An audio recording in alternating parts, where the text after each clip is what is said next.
Olá pessoal, hoje nós vamos falar das skip lists, mas antes de entrar nos detalhes sobre essa estrutura de dados, eu quero compartilhar com vocês algumas questões mais gerais sobre um curso de algoritmos e estruturas de dados, sobre os temas, por que nós temos alguns temas e quais os objetivos que a gente pretende atingir com eles. Porque eu acho que quando a gente está consciente do porquê que a gente está sendo exposto a certos conteúdos e raciocínios e algoritmos, fica mais fácil da gente assimilar aquilo, se a gente entende o propósito. No caso, qualquer curso de algoritmos e estrutura de dados, um objetivo importante é aprender maneiras variadas, criativas e, de preferência, eficientes para resolver problemas computacionais. Só que problemas computacionais existem muitos. Tá? E uma maneira da gente estudar essas maneiras variadas, criativas, essas técnicas e ferramentas, as estruturas de dados entram aí como ferramentas para resolver um problema, é a gente focar em problemas clássicos, problemas centrais, problemas que muitas vezes surgem como subproblemas de outros. Então, se a gente souber resolver aqueles centrais bem, a gente está mais bem munido de ferramentas para resolver problemas mais complexos. Diante disso, um problema central que a gente já vem abordando há algum tempo, talvez eu não tenha exposto isso dessa forma, mas acho que vai ficar claro para vocês, é a busca. No caso, eu quero dizer a busca de um elemento usando uma chave. Então você tem um conjunto de elementos, você tem alguma chave, pode ser o nome, CPF, celular, RG, ou qualquer IP, depende de qual é o elemento e qual é o identificador. Mas você tem um conjunto de elementos, em geral um conjunto grande, e você quer buscar com eficiência elementos a partir da sua chave. Esse é o problema da busca, tá? E resolver esse problema é tão importante que a gente está estudando diversas estruturas para isso. A gente já falou disso lá em AED1, desde um vetor ordenado, que a gente mostrou o que ele faz bem e quais as limitações, mas desde uma estrutura de dados tão simples quanto um vetor ordenado, passando agora pelas árvores balanceadas, e hoje a gente vai ver outra estrutura e não será a última. Mas é para chamar a atenção para vocês, olha, o que a gente quer é resolver bem esse problema. De fato, não é só esse problema. A gente tem outras operações aí suportadas por essas estruturas de dados, então você pode pensar num problema mais complexo, um problema que envolve suportar com eficiência de diversas operações. Mas para simplificar, vamos pensar na busca, que é a central. Tá legal? Então, é esse problema que a gente busca resolver. No entanto, se fosse só isso, se fosse só resolver esse problema, concorda que eu podia chegar para vocês e falar, olha gente, está aqui para a linguagem X, a sua linguagem favorita, uma biblioteca que implementa, por exemplo, uma árvore balanceada, resolve esse problema da busca, podemos ir para casa.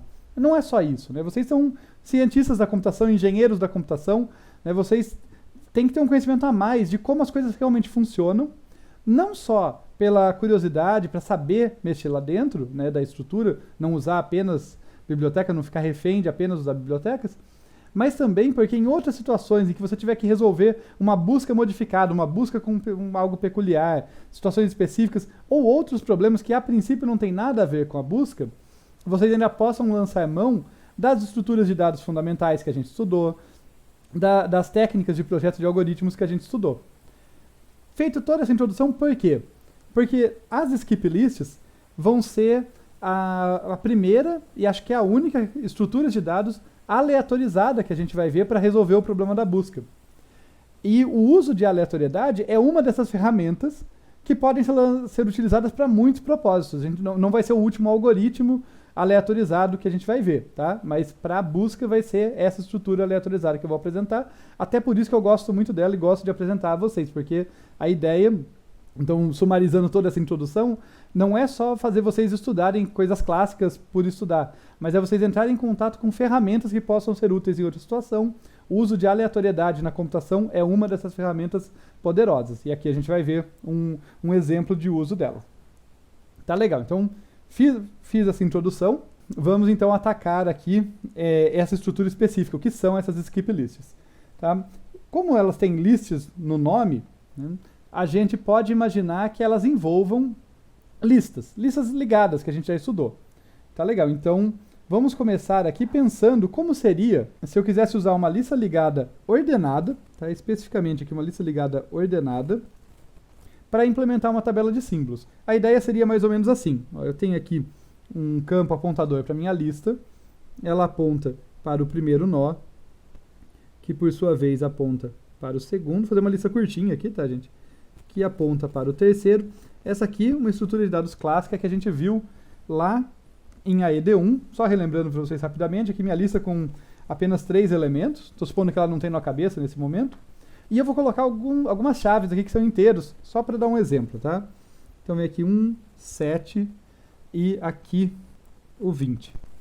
Tá bom? Então, uma lista curtinha. E vamos supor que eu estou querendo fazer uma busca nelas. Como seria? Tá? Notaram que ela está ordenada, né? Está em ordem crescente os elementos. Se eu quisesse buscar o 8, vamos supor. Tá? Buscar a chave número 8. Eu viria aqui, olharia para esse campo e chegaria à conclusão que o 1 é menor do que o 8. Como ela está ordenada, pode ser que o 8 ainda seja à frente, né? Eu não tenho acesso a todos os elementos da lista de uma vez só. Então, eu olhei para o primeiro, não está, vou olhar em seguida. Olha aqui para o 7, 7 é menor do que o 8. Então, ainda pode ser que o 8 esteja à frente. E daí eu olho para o 20, e daí eu chego à conclusão que o 20 é maior do que o 8. Se o 20 é maior do que o 8, ainda que a lista continuasse, no caso aqui ela não continua, porque meu exemplo é curtinho, mas ainda que ela continuasse, não faz sentido continuar procurando. Então, uma vez que eu não encontrei o 8 antes e eu encontrei um elemento maior do que ela, como ela está ordenada, todo mundo a partir do 20 vai ser maior do que o 8, eu paro a minha busca aqui, pare e devolva falha. Quer dizer, não consegui buscar.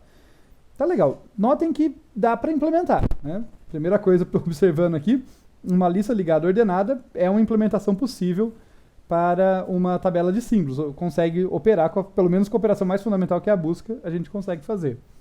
Mas ela tem um problema. Tá? Vocês já podem ter identificado aqui, a gente certamente quando estudou listas ligadas, falou dessa limitação da lista ligada, que é o quê? Uma vez que a gente tem que percorrer a lista, como a gente fez aqui, até encontrar uma chave maior ou igual, né? Se encontrar igual, deu certo. Se encontrar maior, a gente fala que falhou, porque a partir dali, como eu falei, não vai ter mais nada, ou até chegar no fim da lista, né? Então, como a gente tem que fazer isso, essa abordagem, no pior caso, ela leva tempo proporcional, ela vai levar tempo proporcional ao tamanho da lista.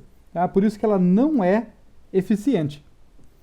Tá legal. Então, aqui, até para já colocar a anotação, proporcional ao tamanho da lista, eu vou dizer que isso é da ordem de nzão. Tá? Esse Ozão aqui, eu estou usando ele de modo informal, tem uma definição formal para ele, mas aqui vamos considerar ele da ordem de, proporcional a n, sendo n o número de elementos da lista. Tá? Então, no pior caso, eu tenho que percorrer a lista inteira para identificar que um elemento não estava lá. Isso não é eficiente, como a gente já conversou anteriormente. Se vocês lembrarem, nas árvores balanceadas, leva log de n, no pior caso, para encontrar ou identificar que um elemento não está lá. Então, uma lista ligada ordenada é uma estrutura de dados muito simples, mas não é eficiente. O que vai ser a skip list? Vai ser uma generalização da lista ligada ordenada. Tá? Inclusive, eu diria até que ela é uma outra generalização, porque a gente pode pensar que as árvores binárias de busca são uma generalização dessas listas. Né? A lista, ela tem, para cada elemento, ela tem o campo prox, e nas árvores binárias de busca, cada elemento ele tem 2 procs, o prox à direita e o prox à esquerda, que a gente chama de filho direito e filho esquerdo. Né? Aqui vai ser uma outra generalização, que tem semelhanças, mas também tem suas diferenças, como a gente vai ver. Então, vamos lá para entender melhor, né, essa generalização. A gente vai trabalhar na skip list com uma hierarquia de listas ligadas ordenadas. Tá? Então, nós vamos ter várias listas ligadas ordenadas conectadas entre si, de modo que cada lista vai ter uma quantidade, cada uma dessas listas vai ter uma quantidade diferente de itens. Isso é meio estranho a princípio, mas a ideia, tá? Só para deixar claro, passar para vocês a ideia, eu já vou mostrar um exemplo, a gente vai deixar isso mais preciso, é que a gente vai ter listas com níveis de densidade de itens, de quantidade de itens, se preferirem, diferentes, de modo que eu posso, em algumas listas, dar saltos maiores na minha busca, em outras eu vou andar mais devagarzinho. Eu gosto de pensar nelas como se eu estivesse andando num mapa em diferentes níveis de zoom. Então, quando eu estou muito longe do que eu quero olhar no meu mapa, eu tiro o zoom bastante, porque daí um pouco que eu desloco eu já chego lá perto. Conforme eu vou chegando mais perto do que eu quero, eu vou aumentando o zoom para ter a precisão, chegar exatamente no ponto que eu estou buscando. Essa analogia que funciona para mim, pelo menos, talvez ajude vocês a enxergar. Tá? E essa diferença de quantidade de itens, ela é determinada pelo fator de dispersão. Tá? A gente vai entrar em mais detalhes sobre ele, mas por enquanto só saiba que existe esse fator. Curiosamente, ele é super importante para montar a estrutura e para analisar a estrutura, mas não para fazer a busca. Então, nesses primeiros exemplos que eu vou mostrar como que é uma lista ligada e como fazer a busca nela, eu não vou entrar em muitos detalhes, só saibam que ele existe, a gente aprofunda mais à frente.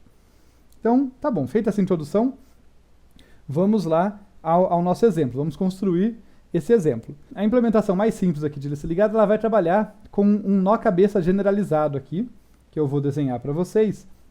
Nesse nosso exemplo, o nó cabeça vai ser esse super nó aqui, tá? Cuja chave aqui é qualquer lixo aqui, não interessa, mas o interessante é que eu tenho vários níveis de lista aqui. Tá? Então, só escrever aqui o nível. Aqui vai ter o nível 0, nível 1, nível 2. Né? Listas de vários níveis. Na lista do nível 0, tá todo mundo. Então eu vou preencher isso aqui de baixo para cima. Tá? Então, vocês já vão entender o porquê. Então aqui, por exemplo, eu tenho o nó 2. No nível 0 é uma lista encadeada, lista ligada, ordenada, tradicional. Daí aqui o nó 3. Pensem que esse campinho aqui, ó, é o campo proxy, tá? Por enquanto. Vai ser generalizado isso, mas só para a gente ir pegando a coisa aos poucos. Depois eu tenho o 5, na sequência eu tenho o 9, cada vez o desenho fica mais torto. Deixa eu tentar corrigir um pouco o quão torto ele está ficando. Então, o 9 aqui. Depois eu tenho o 11 e depois eu tenho o 15. E daí minha lista acaba, então eu vou colocar o tracinho aqui. Ah, mas até aí, professor, tá igual às outras. O que acontece? O que acontece é que eu tenho, na verdade, várias listas e alguns dos nós estão nos níveis superiores. Nem todos, mas alguns. Então vamos dizer que o 2 não está. O 3, digamos que está. Então o 3 aparece também no nível 1. Ele não aparece só no nível 0, ele aparece também no nível 1. De modo que, saindo aqui desse apontador do nível 1, a partir do nó cabeça, eu vou direto para ele. Então notem que é aquela ideia que eu falei da lista mais rarefeita, uma lista menos densa. O 9 aqui, vamos dizer que ele aparece também nesse nível 1. E daí, digamos que o 11. Né? Vamos dizer que o 11 também aparece. E daí a lista acaba. O 15 não aparece no nível 1. E no nível 2, será que alguém aparece? No nível 2, digamos que só o 9 aparece. Então vamos estender mais ainda. Vou até refazer isso aqui, só para ficar mais bonitinho. Assim. Vai construindo isso aos poucos, vai ficando tudo muito torto. O 9 aparece ali, digamos. E no caso da raiz ali, a partir do nível 2, do nó cabeça, perdão, não raiz, né? Não é uma árvore. A partir do nó cabeça, saindo do nível 2, eu vou direto para o 9 e a lista acaba. Tá legal? Então, essa que é a ideia dessa hierarquia. Notem, até pelo jeito que eu desenhei, destaca isso, que se um nó aparece no nível 0, não necessariamente ele aparece no nível 1. Mas se ele aparece no nível 1, ele vai aparecer no nível 0. Não tem como nó desaparecer no meio da brincadeira. Tá? Então, por isso que cada nó a gente vai pensar que ele vai ter um nível máximo. Tipo, o nó aqui que tem chave 2, ele só aparece no nível 0. O que tem chave 3, ele já aparece no nível 1. Então, o nível máximo dele é 1, ele aparece no 1 e no 0. O que tem chave 9, o nível máximo dele é 2, ele aparece no 2, no 1 e no 0. Tá? Então, sempre vai ficando mais rarefeito, mas não pode trocar. Não pode um aparecer e outro desaparecer. Não, é só no nível mais rarefeito, nível mais lá de cima tem menos nós, no de baixo vai ter todos no nível anterior, mais alguns, e assim por diante. Tá bom? É essa a ideia. Só destacar aqui para vocês o que eu tinha dito antes, né? Esse aqui é o nó cabeça. É uma generalização do nó cabeça que a gente via lá nas listas encadeadas, mas tem a mesma função. Ele torna as operações aqui mais simples. Tá bom? Então, é essa a ideia. Deixa eu ver coisas que eu gostaria de destacar aqui com vocês, né? Como eu falei, um item aqui de nível alto, sempre aparece nos níveis mais baixos, ele não pode desaparecer no meio. Tá? E destacar que essa estrutura é aleatorizada. Tá? Isso é muito importante da gente ter em mente, que é uma estrutura aleatorizada ou probabilística. Os dois nomes são usados aí, tá? Em português. Né? Em inglês seria random, uma randomized structure, mas aqui a gente traduz ou aleatorizada ou probabilística, e isso é super importante. Tá? Ela não é aleatorizada porque ela gosta de fazer graça, ela usa a aleatoriedade para que ela possa existir. A gente vai mais para frente, quando eu falar da inserção, vai ficar claro por que ela tem que ser aleatorizada. Nesse primeiro momento, não se preocupem muito com isso, eu só estou falando isso para não enganar vocês, não parecer, nossa, está tudo determinístico. Não, tem aleatoriedade aí no meio, vai ficar claro o porquê em breve. Por enquanto, fiquem satisfeitos com isso, tá bom? Por enquanto a gente pode pensar que ela está estática, foi dada assim pra gente, a gente só vai operar em cima dela. E agora, para fechar esse primeiro vídeo, que é essa introdução, vamos falar da ideia da busca. Eu vou começar então copiando essa estrutura que a gente colocou aqui, para a gente fazer uma busca em cima dela. Então, copiado o desenho aqui, deixa eu passar para vocês a ideia da busca. Tá? Então, a ideia da busca é que eu sempre vou começar no maior nível. Por causa daquela ideia, da mesma forma que quando eu falei para vocês, olha, eu estou num mapa, eu vou começar do menor zoom. Eu começo lá de cima, porque é mais fácil navegar. Imagina que eu estou aqui no mapa Mundi, daí eu estou aqui em cima do Brasil e eu quero ver uma cidade lá na China. Eu não vou com um zoom pequenininho ficar andando, deslocando esse mapa. Não, eu vou para o nível maior em que eu consigo dar passos maiores. Tá? Então, é o nível em que eu consigo dar avanços maiores mais rapidamente. Conforme eu vou chegando perto, daí eu vou diminuindo o zoom. Tá? Então, eu diminuo o zoom sempre, tanto mais perto eu tiver do meu objetivo. Essa analogia acho que funciona bem, mas como a gente faz isso já vai ficar claro. Tá? Então, a ideia ali, começo desse nível maior, que é o que tem menos itens. E quando eu encontro o fim da lista, então, quando eu encontrar aqui fim da lista ou um item com chave maior do que a buscada, eu falo, ops, vou ter que me diminuir o zoom, porque eu já estou passando, né? Eu vou ter que ir para o nível mais baixo. Então, daí eu continuo a busca, eu vou continuar a busca no nível mais baixo. É claro que, eventualmente, eu posso estar no nível mais baixo de todos, não encontrei, daí, né, realmente não tem aquele elemento. Tá legal? Claro que fica muito mais fácil quando a gente tem uma figurinha para dar intuição. É por isso até que eu já copiei ali. Então, vamos aqui fazer a busca pela chave número 8. Então, eu quero buscar a chave número 8. E como que eu vou começar? Bem, vamos lá no nó cabeça. No nível mais alto, nesse caso aqui é o nível 2. Estando aqui, vamos fazer assim, estando aqui, eu vou olhar para o próximo nó. Tá? E daí eu olho lá, fazer tracejado para indicar que só estou olhando. E eu detecto o quê?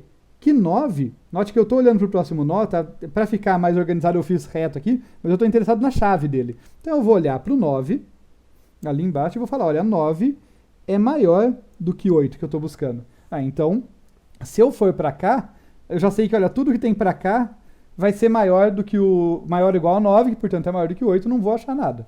Então não adianta continuar ali. É o caso em que não encontrei naquele nível. O que eu faço? Vou para o nível de baixo, que pode ser que eu encontre lá. Então eu venho para cá. Estando aqui, eu vou de novo olhar para o próximo nó aqui. Vou olhar aqui e vou falar, opa, 3. 3 é menor do que 8. Então o 8 tem que estar depois disso, né? O 8 tem que estar por aqui. Já sei que é menor do que o 9, mas tem que estar maior do que o 3. Então eu já dou um pulo aqui. Então eu avanço de fato para esse próximo nozinho. Deixa eu até deixar o desenho mais bonitinho. Eu vou avançar ali, aqui. E note, aqui que está a intuição. Claro que não é para pular um nó, tá, gente? No geral, a lista é muito maior, tem muito mais níveis. Mas só para dar a intuição, note que eu pulei o nó número 2 sem nunca ter comparado com ele. É daí que vem a eficiência da estrutura intuitivamente. A gente vai ver tecnicamente depois, em matemática, tudo. Mas a intuição é essa. Olha só, quando eu percebi que o 8, por ser maior do que o 3, eu posso já avançar, eu avancei na lista de nível 1, não tive que comparar com cada um dos elementos da lista de nível 0, como eu teria que fazer numa lista ordenada normal. É para isso que serve essa hierarquia. Então, eu avancei lá. Daí eu olho aqui para o próximo elemento desse nível, a gente já sabe o que acontece, né? Eu vou de novo comparar com o 9, vou perceber que o 8 é menor, portanto, não faz sentido a gente continuar insistindo ali, desço de nível de novo. É novamente o caso em que, opa, não deu certo, não achei ali. Agora eu venho para cá e percebo que o 5 é menor do que o 8, então esse avanço aqui faz sentido. Tá legal? Estamos quase lá. E, eventualmente, eu vou testar aqui o próximo elemento, vou perceber de novo, opa, é o 9 de novo. Né? Então, entre o 5 e o 9, como eu estou no nível 0, não tem mais ninguém. Se eu estivesse no nível maior, eu desceria de novo. Mas como eu cheguei no nível 0, eu percebo, opa, realmente o 8 não existe. Não é só que ele não está nesse nível porque ele não foi colocado, esse nível é mais rarefeito, né? Não, ele realmente, estou no nível 0, ele não está nessa estrutura. Então eu saio aqui e devolvo falha. Falha na busca, tá? Não interpretem essa falha como algo ruim. É a informação correta, né? Estou devolvendo que não encontrou, que não existia. Então essa é a intuição, tá? De como é a cara de uma skip list e como a gente faz busca nela. Na sequência a gente vai ver mais tecnicamente como que se dá essa busca ali, com o código, tudo, dessa estrutura e do código da busca, e também vamos entrar em mais detalhes ali da análise no outro vídeo.